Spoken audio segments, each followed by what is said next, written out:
Sellers are winning in this market.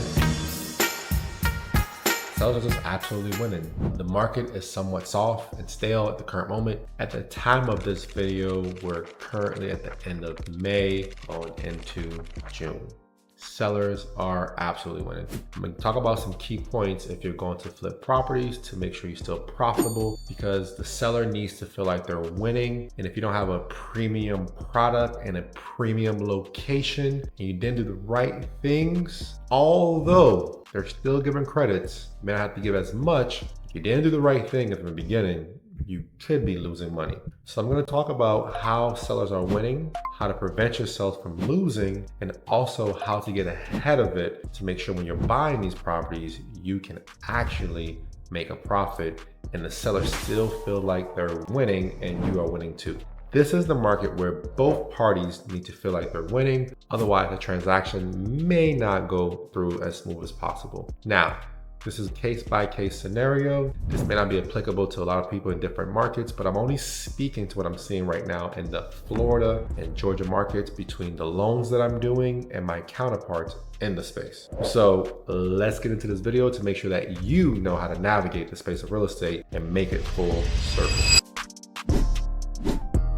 Hi, if you're new to the channel, my name is Gene Garan. I'm an investor in the Florida market. I'm a hard money lender who actually flips properties and actually coaches people to actually flip properties and buy rental properties. Because I've done it, I'm also helping you guys do it as well. What I'm seeing right now, I just literally experienced a few days ago. I literally had to give $15,000 to close. That was towards credits. So that's an equivalent of 4% towards closing costs. Yeah. 4%. Some of you will be like, what the? And some of you go, just drop some stuff in the comments below. Yes, I had to give 4% to get to the closing table. And this particular deal, I actually broke even and did not make a profit, not one single dollar profit on this. So let me break down how to make sure that you don't get in the same situation and how I actually prevented it in a little bit as well and didn't go too far out. So let's get into this market. Buyers are actually winning because they want closing concessions. And if you're not giving closing concessions, someone else will. If you're the flipper that's like, I'm gun-ho, I'm not giving anything right now in this market, you're not gonna win. You're just not gonna win. Because they're gonna go down to the next property and make the concession because they want the money. You gotta understand the buyer's mind frame. The buyer's mind and their frame of mind they're in is, what can I get because I have so many options available to me? They have new construction, they have fix and flip, and they have properties that don't need that much rehab. They can get cheaper and still get credits. Some people are willing to concede and fix a property later. Some want your property that you fixed and flipped and it fits them. So how do you kind of bridge that gap to meet in the middle?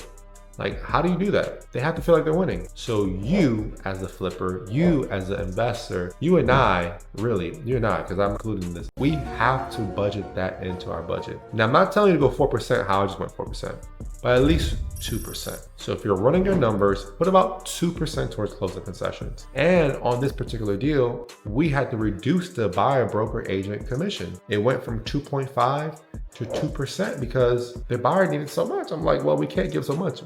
We had to stall out at some point. So for you to avoid that and still make a profit, you want to make sure that, well, you and I need to make sure that we're protecting ourselves and that both parties feel like they're winning. Now, there's a few ways you can kind of prevent this. For the beginning of the deal right now, if you bought a deal 6 months, 8 months ago, you're probably catching width of this market. It's cool. But for you buying properties from moving forward now, as a precaution, just put it in. So you're buying a property, you're running your numbers and you're saying, hey, my ARV is 400,000. And you put 2% up from that 400,000, add that to my expense list. When you're doing your renovation, make sure not to go over. So when it's time for you to give this concession, you're like, I spent so much money here, so much money there. I can't really give it. You can't afford to give it. And it's like this tug of war. It's like, can I do it? Can I do it? And now you stay on the market longer than you expect to stay on the market. You don't want to get caught up in that position. You want to go ahead and make sure you manage your renovation. You manage your cost expense that you predict that you're going to incur on this flip ahead of time. Now, is that fully bulletproof? Maybe not. However, you plan and you prepared for this, okay? Don't get caught with your pants hanging down. Like, don't do that. Take your time to properly prepare. Remember, you always win on the buy. You don't win at the end. If you bought wrong in the beginning, something happens in the renovation, you ultimately lose. Don't make that rookie mistake. Heed to this warning. All right. Now, let's talk about how to really navigate this piece. How to navigate this piece is quite simple. If you have the end in mind from the beginning, it's easy to navigate. What does that mean? So on your renovation budget, you should add another 10% buffer. So if it's $50,000, add 10%, $5,000 buffer. This is the market and the season to do that. If you're thinking about selling the property or you're thinking about renting the property, how are you going to tackle the refinance? Because if you don't want to give concessions, those concessions can be applicable to a refinance. Just a thought. The $15,000 I gave, I could have refi and held to property, but neither here or there.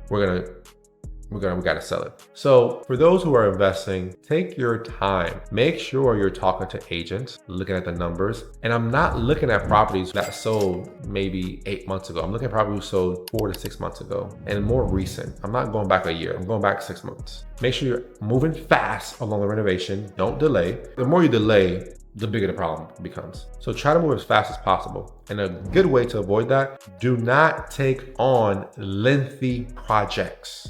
Renovation that takes 6 to 8 months is not for you. You might as well do new construction. If you're new to the space, I should get like a comment or like here, really. Do stuff that takes 2 to 3 months. Don't get caught up in the 6 to 8 months renovations. You will probably get caught up in a market that you probably didn't even predict. Because how it is right now, you have tariffs, you have the interest rate. It's coming down a little bit. It's a lot of things that's changing. Take your time to invest. Don't rush into an investment that doesn't make sense from the beginning, just to invest. It looks good on social media, but guys, it really doesn't. You want to just take your time and do it the right way. And sometimes your way may not be the right way. Your way may be the right way to you, but the numbers speak. Listen to the numbers in the data. The data always speaks a language that you cannot speak. We don't control or predict the market. The market is the market. So that's how you want to make sure you want to really watch out for what you're doing. So if you found some value in this video, you watched all the way to this point, just go ahead and like, subscribe. I looked at my subscriptions and I don't see a lot of you guys subscribe. A lot of you guys watch the videos, but a lot of you don't subscribe. If you could do me a huge favor, I would greatly appreciate it if you could subscribe to the channel. This helps me. And also if you could comment, it helps the algorithm push my video out so other people who are trying to get this content can actually see it and learn just how you're learning. The goal of my channel is to make this full circle for those who are in the beginning, who don't understand, and those who are in the middle, who are growing their business and may have a little bit of a, I don't know, like a step back or flustered. Make sure to like and subscribe. And if you haven't joined my email list, go ahead and join my email list. I'll go ahead and give you guys some free nuggets, some checklists, some free other things in the Florida area that can help you. All right. Thank you guys for watching this video. I greatly appreciate it. Looking forward to seeing you guys on the next one. Go ahead and like, subscribe, and hit that notification button for me so you can kind of see my videos when they come out. Thank you, appreciate it. Hope you found value in the video. Turning dreams into deeds is the firm's creed. Flip a house, fix it up, every step we lead. Construction on point, profits we exceed. Full circle's the name, in this game we succeed.